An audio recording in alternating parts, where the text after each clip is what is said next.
Hello, Degens. Welcome to Degenerate Bets NFL Week 11. 11.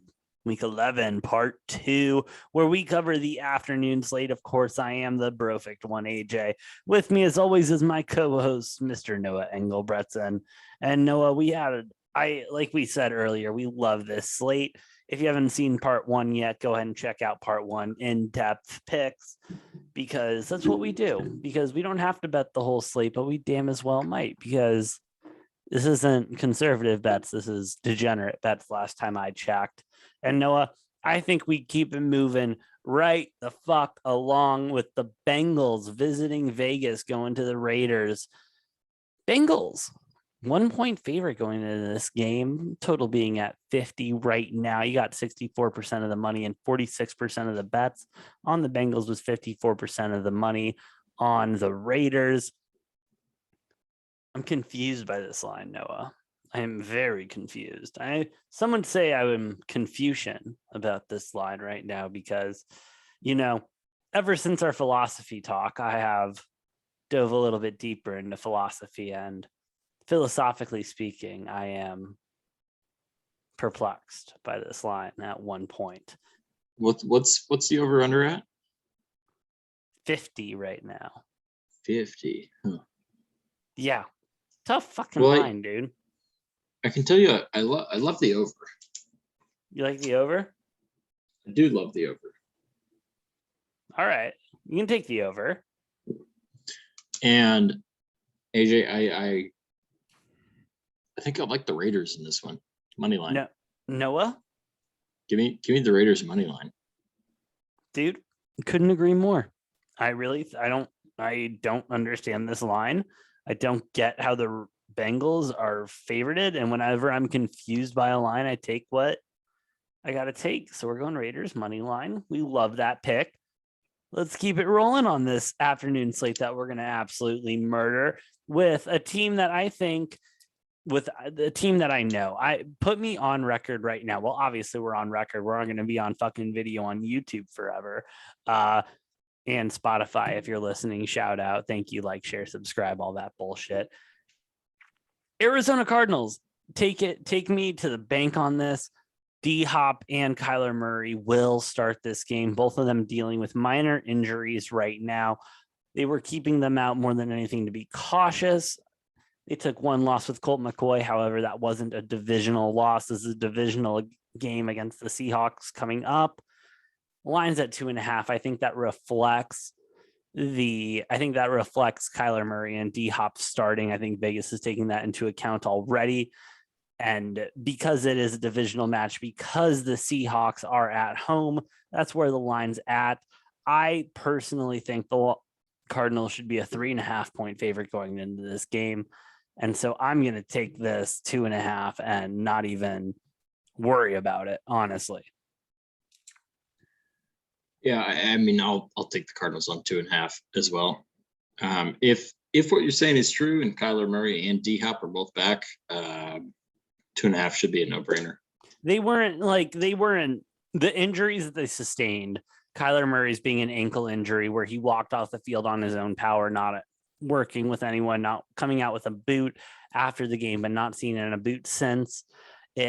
It's got to be more cautious at this point because the Cardinals are looking at a playoff run at this point, especially how the Rams are playing right now. And this is an important division game. This is a very important division game because if the Cardinals can do well in the division, they're at least going to guarantee themselves a playoff spot, regardless of what their record is outside of the division. And so the Cardinals need to do well in the division, especially in a tough division. Going into Seattle is always tough. And that's why I truly think Kyler Murray and D-Hop will be in this game. I wouldn't be surprised if we see D-Hop with limited reps, but I think Kyler Murray will start and play the whole game because his ankle injury is not that serious. And he hasn't been running the ball that much. He's been mostly a pocket quarterback this season. He's been moving in and out like when he needs to, but he's not doing his normal runs and stuff like he did last year. He's been a lot more behind the line of scrimmage. And so I think with a minor ankle injury, even if it's not 100% healed, if it's 90% healed, I think he's a go. I don't see how they don't start in this game because they can't start Colt McCoy again. They really can't. They can't start Strevler.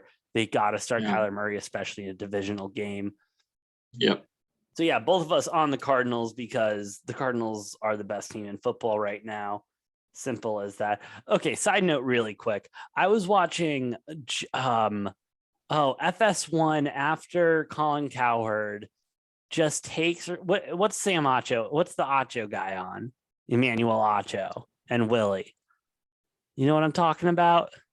I think it's Sam Acho, not Emmanuel Acho, but I thought it was Sam too, but then one of my coworkers was saying it's not Sam. Anyway, I don't know. Regardless, these two dumb fucks, dude. I swear to God, they first of all, Sam or whatever the Acho didn't even have the Packers in his top 5 power rankings.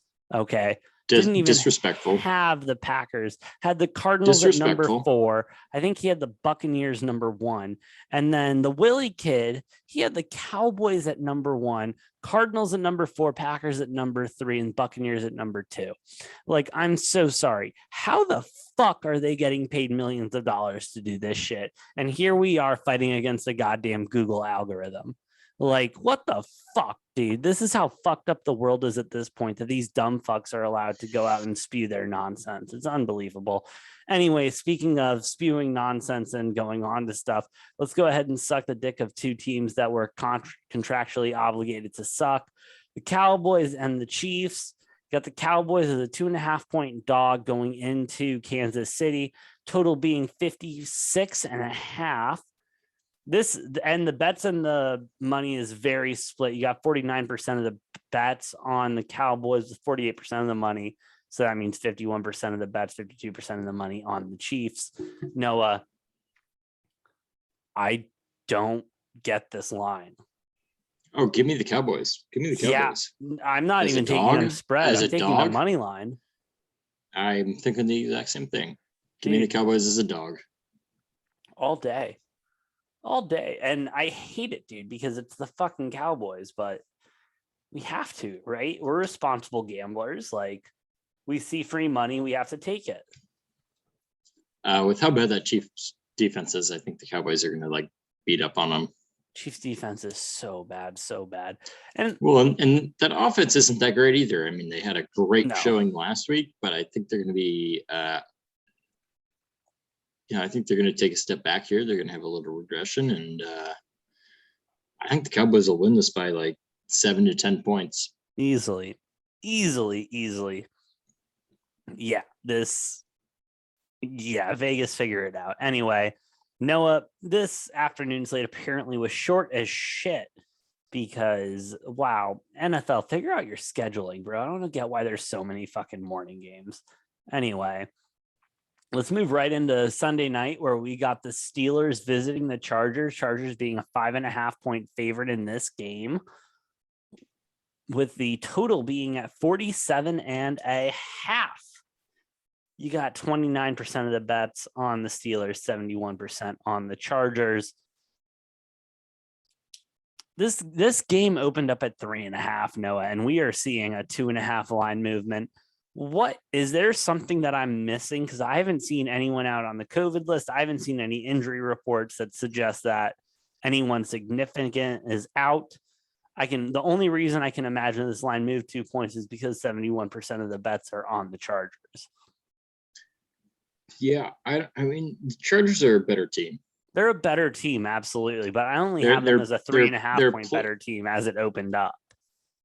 Right, but they're the better team. They're at home, which unfortunately they are probably the only team in the NFL where home field advantage doesn't matter. Is non-existent because they have no home field advantage. Their home fans are still pissed about them moving, so they have no home field. 5.5 seems like a lot. I hate the line. It's a weird line. I hate that it moved 2 points too. I don't love 5.5 ever. I don't like it here.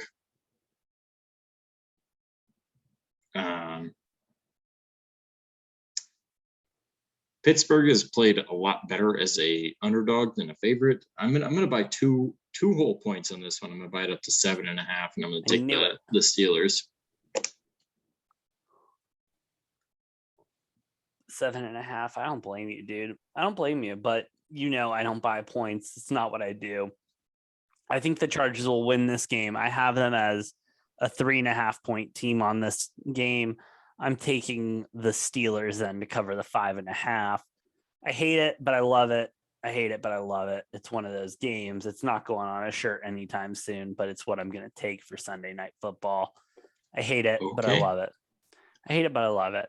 Noah, let's move right into Monday night, which I'm honestly bigger fan of this game than I think a lot of people would suggest. It's the Giants visiting the Buccaneers. Buccaneers being a 10.5 point favorite going into this game. Total being at 49.5. Noah. Yeah, I've got it at 11. Oh, you have it at 11. If you can get it at 11, depending on which way you're going. What are you thinking, Noah? What are you thinking? It's a night game. It is a night game. It is 6:15 on West Coast. Well, on Arizona time. So Buccaneers, that's 8:15. That's late, dude.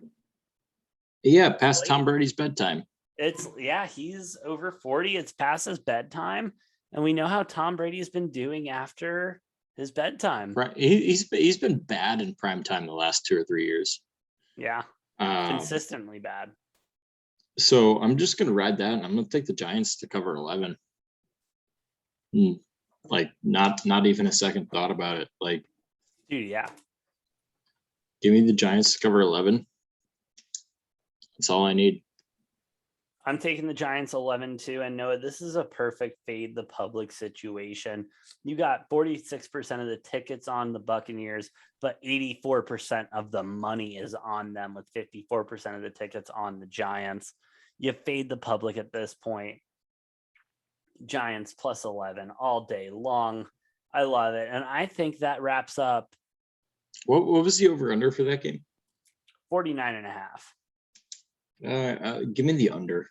Yeah. 49.5 too. I'll give it to you, bud. I'm staying away from that.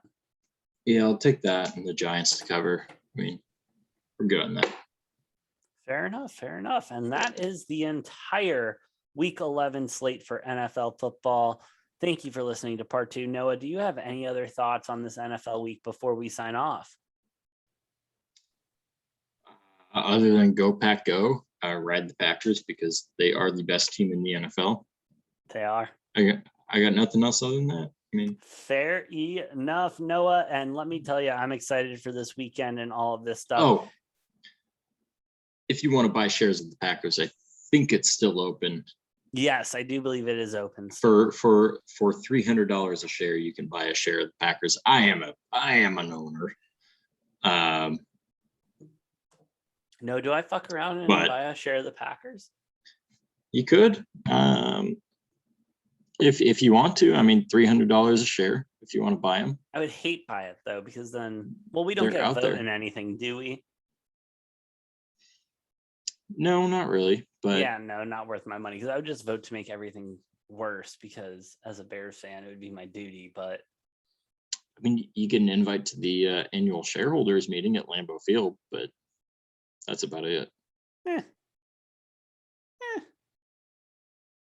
I'm good. Anyway, we will see you all the next time we will cover all of this stuff, the college football, college basketball, NFL. This is going to be a big weekend, and we will cover it all the next time on Degenerate Takes.